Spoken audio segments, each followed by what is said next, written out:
Ready, start.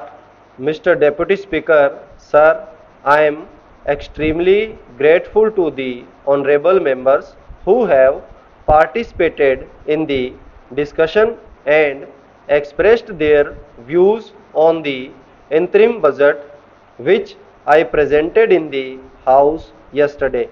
We have had a fruitful discussion on this subject. This is a routine exercise.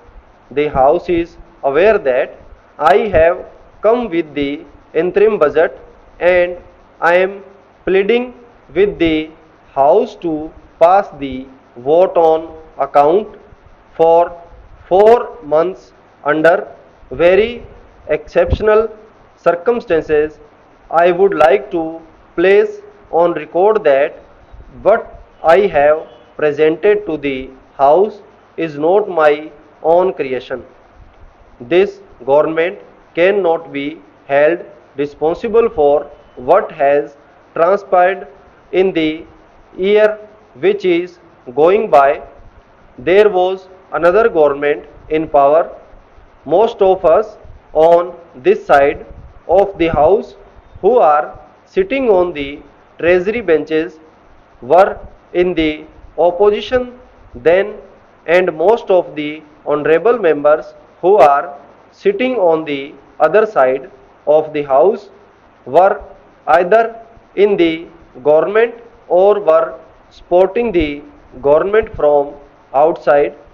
It is that government's work that we are discussing are the same I placed before the House yesterday.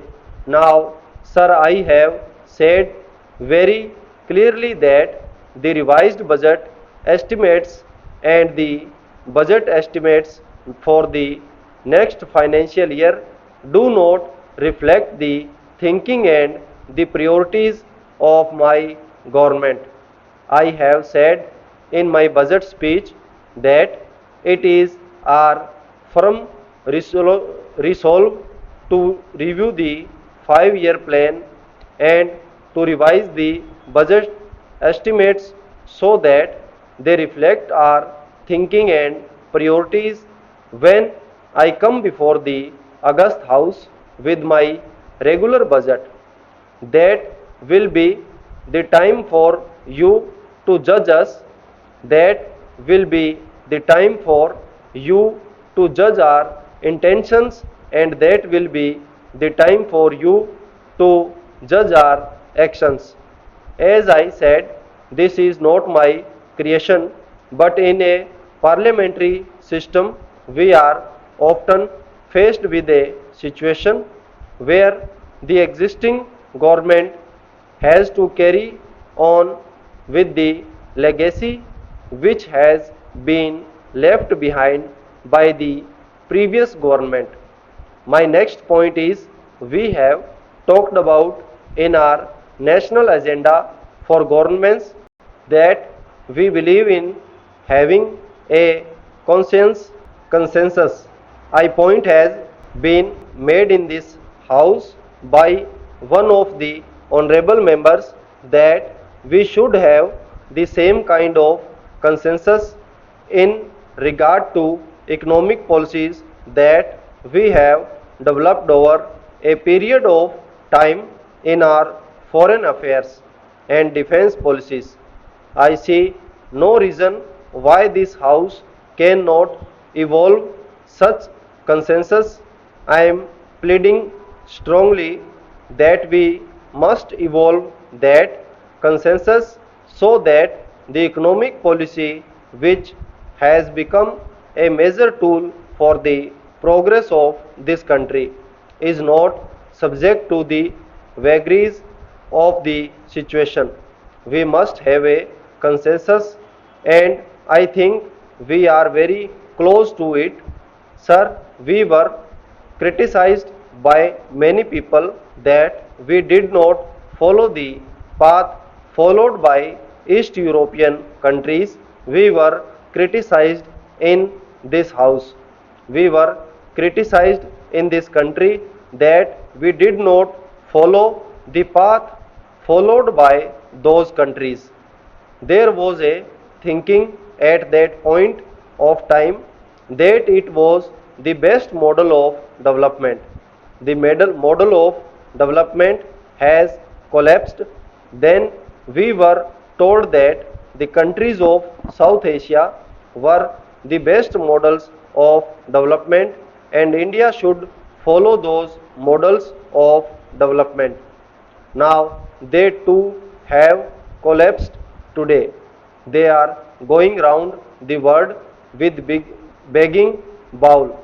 Therefore, I would like to emphasize before this house that the only model of economic development that India can follow is the Indian model of development. There is no model in the world which Indian can follow successfully except the model which we must devise ourselves on the basis of the concepts which have been handled handed down to us by the great leaders of the past. If we do not, if we do that, then consensus building will not be difficult. The honorable members have talked about foreign investment. I hope the honorable members are aware that foreign investment at the best of time has played only a marginal role in our economy. I have absolutely no hesitation in stating on behalf of the government that my government welcomes the foreign investment, but this kind of investment in India is welcome in certain areas which we call priority areas, including infrastructure. We are not interested in areas where we do not need it and they are interested to come to our country for their own profit. Unfortunately, I do not have the time to go into the details. The demand for level playing field by the Indian industry has arisen not from our party but it was raised by the Indian industry itself. I am not saying that we believe in the level playing field also, but I have said and I would like to say on the floor of this house that this government should not accord to the foreign investors any privilege or any concession which is not available to the Indian industry. This point has been discussed in the cabinet and the same view is expressed in the President's address to both the houses of parliament. Sir, some honorable members have made a number of points during the discussion of the budget in the house. I do not have time to go into all of them. I plead to the honorable members to bear with me. I have not taken all the points which have been made and I will be able to clear the position of my government on those points when I will present the budget of my government in the next session. In that budget, our government's thinking for the development of the country may be seen in every field, especially for the poor people who live below the poverty line and farmers of the country. Sir, with these few words, I conclude my speech and request the honorable members of this house to pass this interim budget at last. I thank you for giving me an opportunity to speak. Stop.